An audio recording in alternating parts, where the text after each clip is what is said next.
I'm here with Nayl D'Souza, editor of Water Innovation magazine, to talk about some of the trends that we've picked up in previous award schemes, because this year water is very much one of the, a range of categories in fact, in the 2009 Beverage Innovation Awards. Entries closed for that scheme within 2 weeks.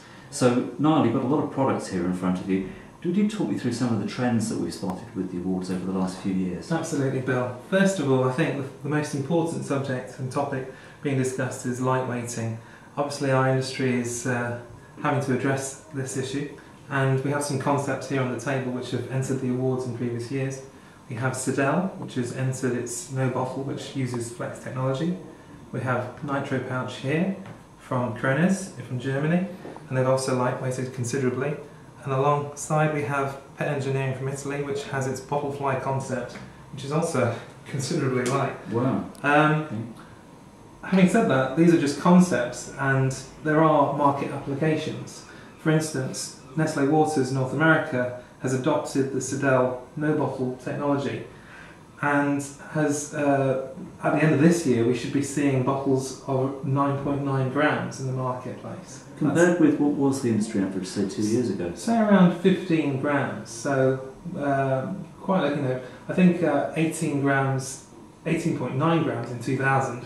And around 13.83 grams in 2007. So, the barriers are amazing. So that's not just less plastic use, less raw materials use, less oil and all of those things, exactly. But presumably it costs the companies less to transport the materials as well. The lightweighting literally affects the whole supply chain. Exactly, yes. But I see also on the table something that isn't even a bottle at all. I can see a pouch here, and it hasn't even got a cap, a closure on it. No. So would you... Yeah, sure. It seems that the industry is going off in all sorts of directions as far as packaging is concerned. If we are going to be lightweighting, this is the reason why Water Innovation became Water Innovation rather than Bottled Water World. So the thing we've been seeing that the bottle might not be where the industry is actually going. We have here some different packaging formats. The pouch, obviously, if we're going to lightweight in plastic, means that we're going to be quite flexible. As flexible and perhaps as collapsible as this bottle, and this is going to make a little bit. I'll do it like that then. Let's do it like that then. Ready? 1, 2, 3. Quite collapsible. Okay, so this is about not just reducing the amount of plastic used, but also about encouraging consumers to recycle by reducing the mass when the product's over. And in fact, when you think about it, even in landfill, if it was to end up in landfill, there would be less space. But obviously, the opportunity to recycle is there. It means that more can go into recycling, but less plastic being used. Having said that, there are companies now obviously adopting technology which will crush bottles for you, and that again is an interesting innovation. Elsewhere we have alloy bottles, and here we have one in water, but there are many alloy bottles in different beverages being used. We have cartons, again for water, but again cartons have been used in dairy and smoothie and juices for quite a while.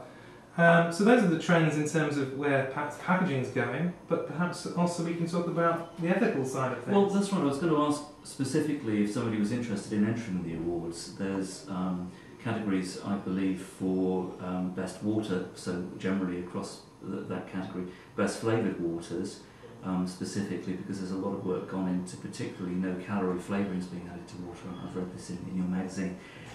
Also, there's a functional drinks category, and increasingly I know a lot of the water companies are going into sort of functional and detox sort of ideas and so on. But there's sustainability categories are twofold. One is that would encounter all of these, like the amazing crushable bottle, the lightweighting initiatives. But I think what you were going to talk about, in fact, was ethical. And this is the other thing. The bottled water industry, from what I've been reading, seems to have carried the can in a way for best practice in looking after not just the planet in sustainability terms, but looking after communities, attaching themselves to well digging projects and all this sort of thing. And there's some samples here. Just talk me through these ethical concepts. Okay, again we have a carton here on the outside, which is Earth Water. It's from Canada, and it's supporting the United Nations Refugee Agency, the UNCHR. Yeah, with the logo on the front. With the logo on the front. That's entered our competition before, but we have here Thirsty Planet, which entered the Water Innovation Awards last year and did fairly well.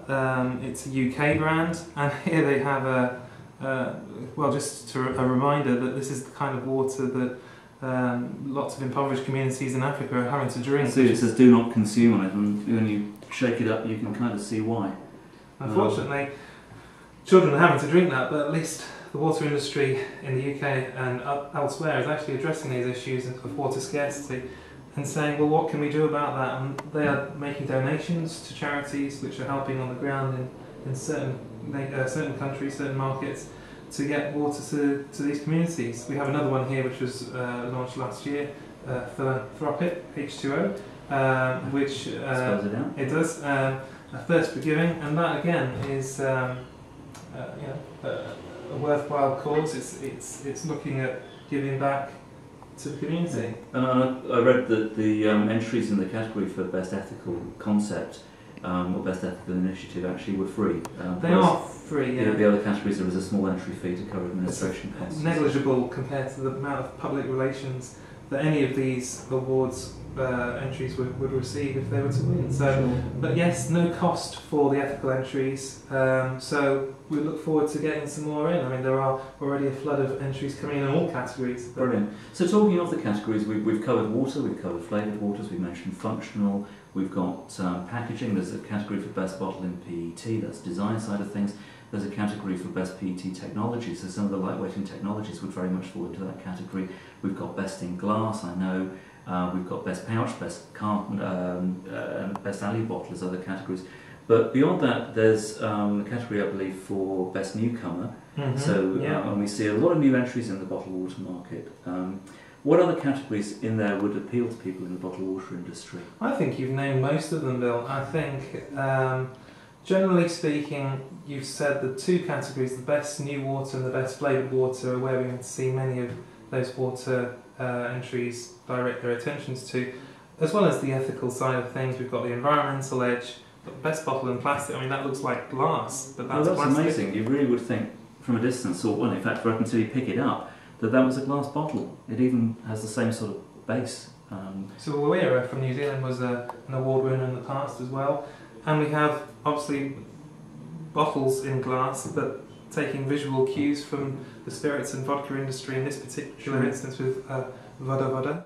What about areas such as consumer education from the point of view of health, or from advertising and marketing? Are those categories available as well? They are. In fact, we've just been looking today at some marketing campaigns coming in. So wherever you feel, whether it be a screen advertisement or a viral campaign, something online or guerrilla tactics, something which is perhaps point of sales, or as I said, it could be a number of different things. But we're getting campaigns from all sorts of different companies, all sorts of different brands, and all sorts of different markets. So Nayl, this sounds like a huge scheme and truly international as well. What's in it for people who enter? What are the benefits? Well, there are many benefits of this award scheme, as you know. I think the first benefit that we should discuss is the fact there is no Water Innovation Awards this year, no dedicated scheme to bottled water.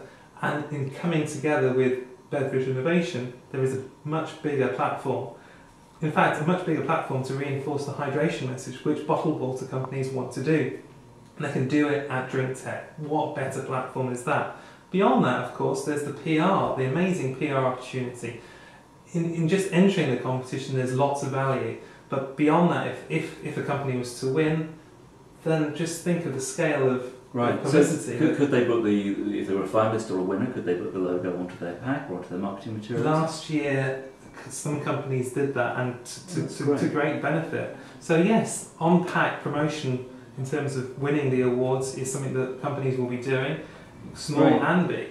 So winners and finalists obviously get their moment at the awards presentation, and they get to use the logo, and they get all these other benefits.